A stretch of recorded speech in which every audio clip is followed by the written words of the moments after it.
Hello and welcome to the review for the Safari Ltd Elasmosaurus. If you would like to purchase this or indeed any Safari product, you can of course do so at safariltd.com or at amazon.com/safariltd. And as always, you can use discount code BIONIC to get 15% off of your purchase. So I got this figure from Safari pretty much with the sole intent of just helping to bolster my overall marine reptile collection. I have a lot of good ichthyosaur figures, I have a couple good pliosaurs, a couple good mosasaurs, but not that many good straight-up plesiosaurs, let alone specifically elasmosaurs. So what better model to get than a model of Elasmosaurus itself? This is definitely an iconic prehistoric creature. It's got a normal sort of plesiosaur body plan, except it just has loads of extra neck. And while I am certainly not an expert on elasmosaurs or really marine stuff in general, from the research I did for this video, I can say that this figure appears to reconstruct the genus quite accurately. Nothing really presented itself as being incorrect or outdated or anything. The only real questionable thing is just that the neck is this bendy, but I don't think this amount of horizontal mobility is out of the question. It just sort of makes more sense that it would have its neck straight most of the time, which the plastic is flexible enough, interestingly enough, that you can straighten it out if you really want to. Of course, it doesn't stay like that.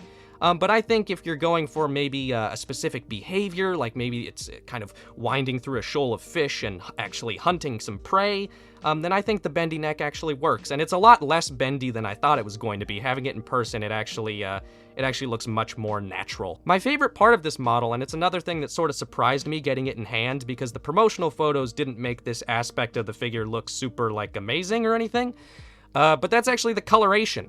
Having it in person, I really love the way that the underside of the creature contrasts with the top side. As you can see, the top of the creature is this very dark, sort of cool green, and then it really nicely just blends into this super bright, warm yellow on the bottom. Reminds me of a mango, and I just really like the overall color palette. It's just pleasing. I enjoy the look of it. I do wish that maybe there was a little more paint detailing going on the bottom. I mean, it's really just plain yellow, and there's a little bit more to it on the top. You can see a little bit more kind of blending and shading in certain areas. So maybe the bottom could use a little bit more paint, maybe just some dry brushing or staining to give it a little more depth or a little bit more interest, but I think it's okay as is. Taking a look at the integument, you can see that the skin of this animal has been reconstructed with this sort of subtle bumpiness to it. It's sort of like a vague suggestion of scales. There's not really individually sculpted scales anywhere on the body. I mean, it kind of looks like it, but not really.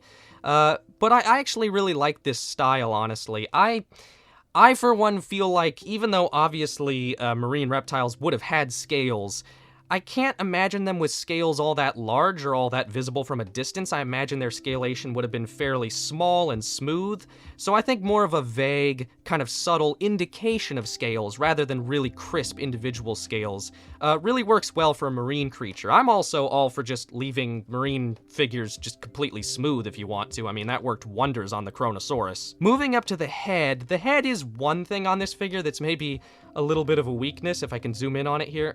It's very small. Hopefully I can actually highlight it. Okay, now we're in focus.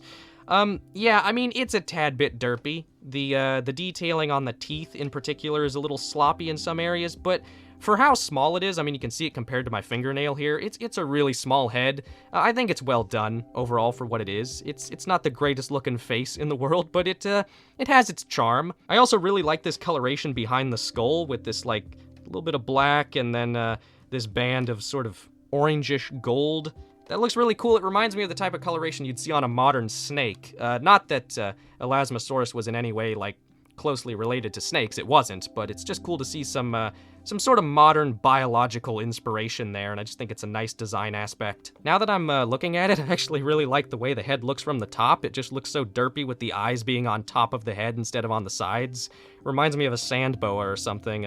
Another comparison to a snake for you. So before we end out the video, I will just bring in a quick size comparison of the Eutyrannus as usual. And yeah, as you can see, there it is. There's the size, in case you were curious about that. So anyhow, I'm going to be giving this figure a 7.5 out of 10. It's not like a crazy high rating, but I actually really like this one. I think the overall coloration is nice. It's not the most exciting, crazy, epic Safari figure of all time, but I'm really glad I got it. I think it's a wonderful addition to the marine area on my shelf. And yeah, I definitely recommend this one, especially if you're looking for a good Elasmosaur figure. You don't have that much to choose from, but this is a really good option for that. So anyhow, thank you very much for watching, and I will see you next time.